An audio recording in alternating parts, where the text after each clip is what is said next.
দীর্ঘ সময় গৃহযুদ্ধ চলাই এমনিতেই বিপর্যস্ত সুদান। এরপরও দেশটিতে ঘটছে একের পর এক নাটকীয় ঘটনা। শনিবার থেকে সুদানে এক দেশে দুই সরকারের শাসন শুরু হয়েছে। দেশটিতে সেনাবাহিনী সরকার পরিচালনা করলেও এবার আধা সামরিক বাহিনী র্যাপিড সাপোর্ট ফোর্সেস বা আরএসএফও তাদের সরকার গঠন করেছে। আন্তর্জাতিক গণমাধ্যমে একে বলা হচ্ছে সমান্তরাল সরকার।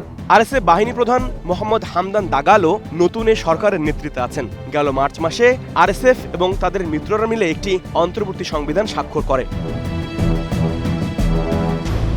এই দাগালোকে প্রেসিডেন্ট পরিষদের প্রধান হিসেবে ঘোষণা করা হয়েছে। দেশের আরেকটি বড় বিদ্রোহী গোষ্ঠী SPLMN এর প্রধান আবদেল আজিজ আল হিলুকে 15 সদস্যের কাউন্সিলে দাগালোর ডেপুটি করা হয়েছে। শনিবার এক সংবাদ সম্মেলনে বেসামরিক রাজনীতিবিদ মোহাম্মদ আল হাসান তাইশিকে সমান্তরাল সরকারের প্রধানমন্ত্রী মনোনীত করা হয়। সেই সঙ্গে আঞ্চলিক গভর্নরদের নাম ঘোষণা করা হয়, যার নিয়ন্ত্রণ বেশিরভাগই আরএসএফের হাতে রয়েছে। তারা জানায় সুদানের পুরো নিয়ন্ত্রণ না নেওয়া পর্যন্ত লড়াই চলবে।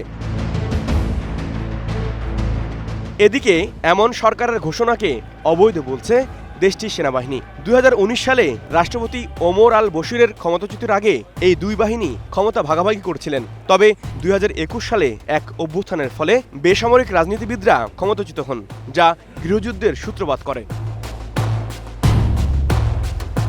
জাতিসংঘের মতে চলমান সংঘাত সুদানকে কার্যত ধ্বংস করে দিয়েছে। দেশটিতে এক ভয়াবহ মানবিক সংকট তৈরি হয়েছে।